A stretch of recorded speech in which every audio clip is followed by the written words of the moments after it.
As I got closer and closer, the roar of the water was so loud. It was practically deafening. The next thing I knew is I had to turn around and run. It reduced this island to rubble. Like, it looked like it had been hit by a nuclear bomb. It was at that moment I knew that we were gonna die. There was no question in my mind that we were dead.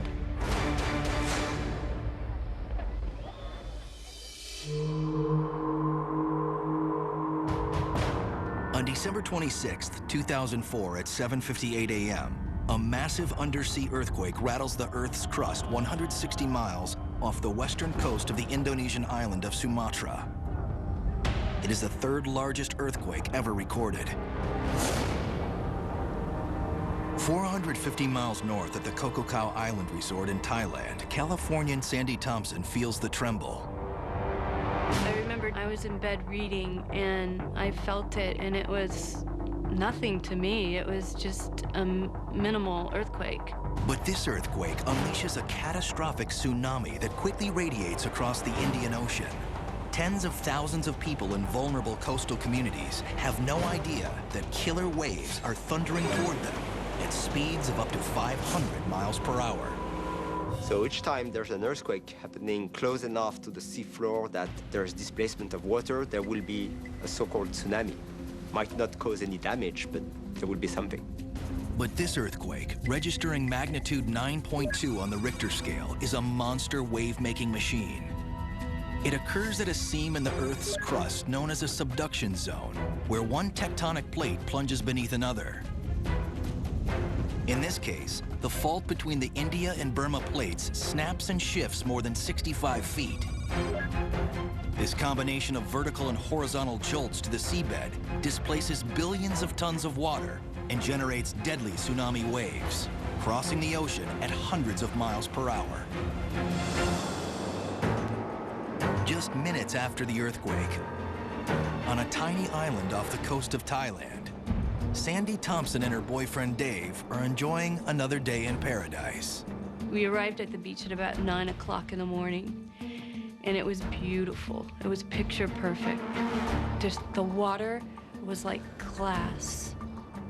It was just like a postcard. But then the picture-perfect view changes to something she's never seen before. Across the horizon, there was a white line.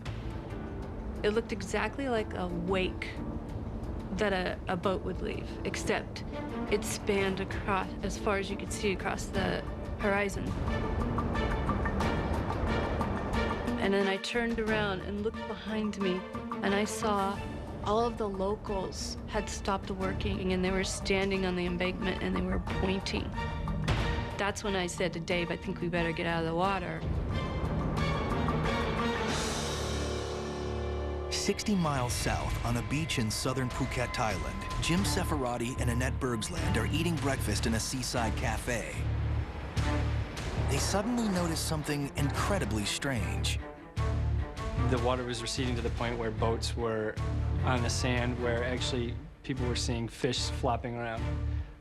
So that's when we started to realize it was something that nobody had seen before.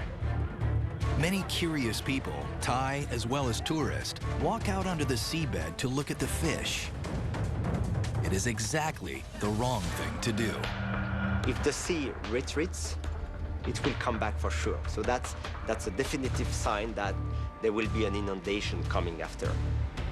As the earthquake causes the leading edge of the Burma plate to rise 12 to 15 feet, the area behind it actually sinks.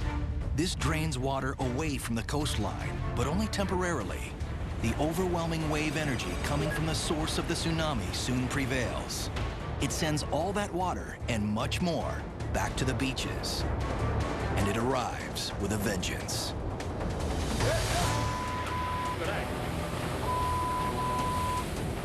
The water started coming in drastically, quickly, and actually pushed the people that I was running towards to the right of the beach.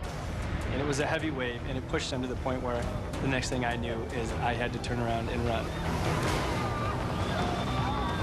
But it isn't possible to outrun a tsunami. Even when it hits land, the wave travels at speeds of 20 miles per hour or faster.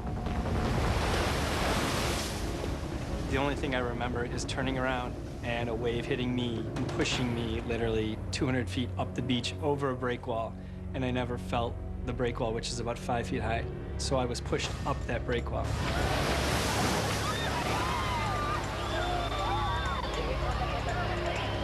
My legs are shaking like crazy, and I see my girlfriend in the corner of 2 buildings, screaming. In the minutes that follow, several more deadly waves inundate the coast. If Jim, his girlfriend, and other survivors don't get to higher ground soon, they will drown. As it got closer and closer, there was this incredible sound that came with it. It just sounded like jet engines. From a 6-foot-high embankment on the beach at Kokokau, Sandy Thompson videotapes the tsunami as it thunders towards several boats full of tourists. We watched those boats just get pummeled into toothpicks. We had a 30-second warning to get out, and then I started to run. I turn around to see what's coming, and when I saw the impact of that water hit the resort, it was at that moment I knew that we were gonna die. There was no question in my mind that we were dead. Sandy makes it to a flatbed truck across a field, the highest object she can see. And within seconds, it's surrounded by water. We watched the whole resort underwater. We watched everything coming, mattresses, televisions, people just floating by. And I knew that people were dying, and I also knew it wasn't over. These secondary waves that come way later than the main wave can locally produce more damages and long after the first wave. The second wave of this tsunami hits Thailand less than an hour after the first one. This 1-2 punch turns this vacation paradise into a grim wasteland of devastation and tragedy. After barely surviving the tsunami during a diving expedition off the coast of Thailand, Faye Walks and Eugene Kim return to the ruins of their island resort.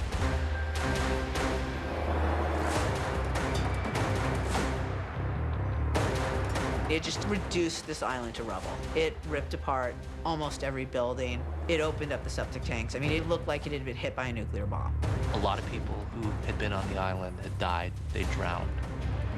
So we spent the next 4 hours floating around among the debris, identifying bodies that were being washed out to sea, and then bringing them back. When the couple finally gets on shore, they find their bungalow reduced to rubble. With no place to go and their possessions gone, Eugene and Faye join the hunt for victims. Those images will stay with me forever. Eugene, Faye, Sandy, Dave, Jim, and Annette all survive. But with so many dead, they also know they were incredibly lucky. It was young people, old people, couples, families, people from Thailand, people from US, people from Norway, Sweden, and 200 and some other thousand people didn't live through it.